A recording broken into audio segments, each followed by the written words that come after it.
La ilaha illallah, la ilaha illallah. Muhammadun Rasulullah, Muhammadun Rasulullah.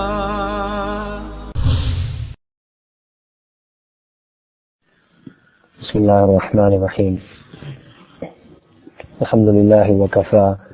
وسلام على عباده الذين اصطفى أما بعد فأعوذ بالله من الشيطان الرجيم بسم الله الرحمن الرحيم والذين جاهدوا فينا لنهدينهم سبلنا وإن الله لمع المحسنين سبحان ربك رب العزة أما يصفون وسلام على المرسلين والحمد لله رب العالمين اللهم صل على سيدنا محمد وعلى آل سيدنا محمد وبارك وسلم وَالَّذِينَ جَاهَدُوا فِينَا, and those who struggle in our way, لَنَهْدِيَنَّهُمْ سُبُلُنَا, surely we will guide them to our paths.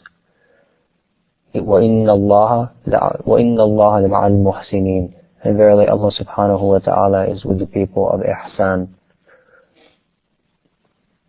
Of course, we're in the blessed month of Ramadan, and if you take advantage of this month, there are a whole slew of benefits that you'll take after these 30 days.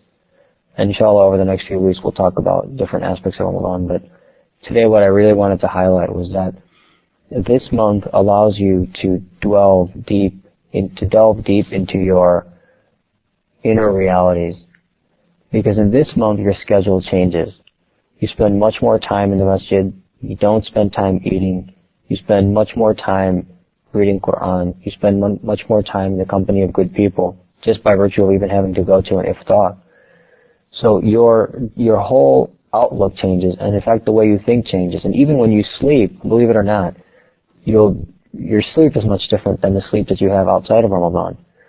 And the beauty of this is that when you have changes like this that occur in your daily schedule, the realities of your daily schedule begin to become apparent. For example, you may have never noticed the effect of, for example, when you go into the store and you buy something and there's music playing in the background. You may have never even realized that there's music playing in the background. But at this particular month, you may wake up at Sahur and you may be walking around because you're relatively free from things outside of the deen, in the sense that you're always in the masjid, you're praying regularly, you're thinking about Ramadan, you're preparing for Ramadan, you're talking about Ramadan. That music that you heard in the store may end up playing in the back of your mind at weird times during the month of Ramadan. Similarly, when you're standing in Salah,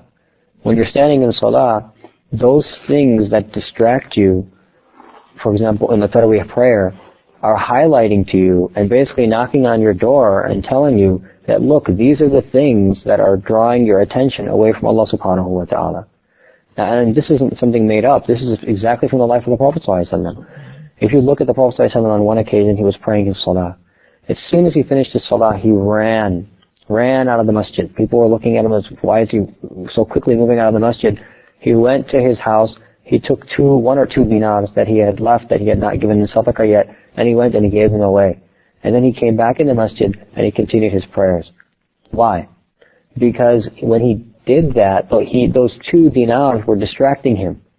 In his salah, he had been in some way, which is much beyond our comprehension, it had altered his salah in the slightest manner.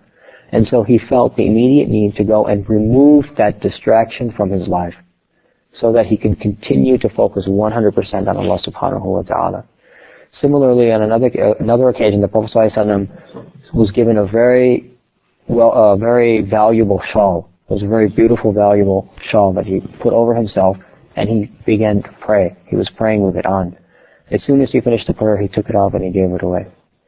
And we don't have a explication within the hadith, but the ulama explicate that the reason the Prophet ﷺ did this was he saw some degree, and of course that degree of distraction we can never imagine how minute it must have been. Yet he saw some degree of distraction in that item that took away from his 100% focus on Allah subhanahu wa ta'ala, and so he removed it from his life. So this is all the way back to the Prophet ﷺ and the Sahaba. They used the salah They used their daily schedules to reflect upon themselves. So when we are standing in Taraweeh and our mind is wherever it's going, those are actually the inner realities that exist within your soul. Those are the things that have become the muzahim in your life, the competitors in your life. What are the competitors that you put with Allah subhanahu wa ta'ala in your daily life? Those things become revealed to you in the month of Ramadan. And the effects of those things become revealed to you. You may have never noticed the effect of the music that plays in the background in the store. But, I felt this morning, yesterday I went into the store, I never noticed that there was music in the background of the store. I didn't even remember what song it was. And then this morning when I woke up, something was playing in the back of my head, and it was exactly what I had heard in the store yesterday. So those things, they come out in the month of Ramadan. And that's exactly what muraqabah means. Muraqabah is one of the fundamental principles of tasawwuf, where you sit, raqabah yuraqibu means to watch over. Watch over what? Watch over your schedule, watch over your heart, watch over your mind, watch over the things that are distracting you from Allah subhanahu wa ta'ala. This is what this month entails. When you change your life, and when you get out of the barn, then you begin to know what it smells like in the barn. So now your daily life is being revealed to you. If you sit down and reflect for just 5 minutes, your daily life is being revealed to you. In the sense that today you may be in the masjid more, you may be praying more. And these are the things that give you an opportunity to reflect upon the current state of your heart. That's one of the major things that you have to take out of this month.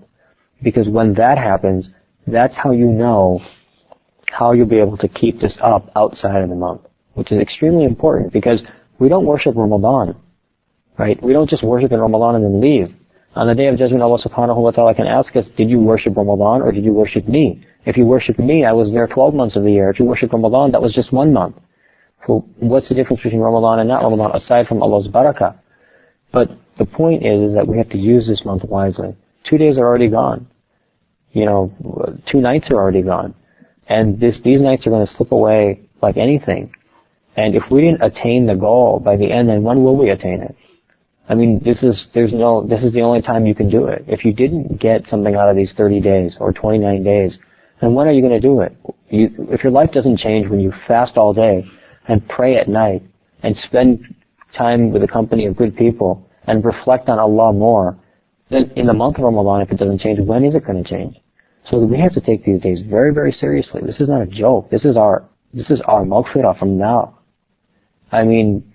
It's not free. You're not guaranteed freedom from the hellfire. You have to earn it to some degree.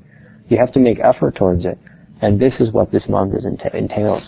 In the end, that's all it boils down to. If you saved yourself from the fire at the end of this month, you succeeded. That's what the goal is. At least for people like us. We were criminals. We entered this month with criminal records. All of us. And now we stand before Allah subhanahu wa ta'ala begging for forgiveness. We're on trial. And this is the month that Allah subhanahu wa ta'ala loves to forgive. So we have to take advantage of every moment in this month. Don't waste it. Don't waste it. We shouldn't be talking about this on the 27th or 28th day that, we wasted the month. We couldn't take advantage of it. Use it every moment. Use every moment of it. Whatever is a distraction for your relationship with Allah, those things should be eliminated from your life from today. Just eliminate them. Forget about what sports are going on today. Forget about what's going on in the world. Forget about all the things that, are on the internet and all the websites you usually visit and all the different people that, different things that you like to occupy your time with. And focus on Allah subhanahu wa ta'ala. Because there's only 28 days. I guarantee you these 28 days will go so fast you don't even remember. I feel like it's the last Ramadan. Last Ramadan, I still remember praying in this particular masjid. And it's just 1 year later. So we have to build something in this month. If you build a solid foundation and you build a firm foundation, it'll last for the next 11 months. And if not, then the day after Ramadan ends, we'll go back to the despicable state that we were in.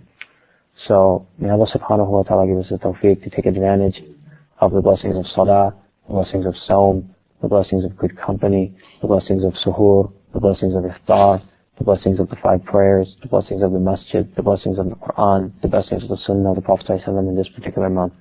Wa akhiru da'wana alhamdulillahi rabbil alamin.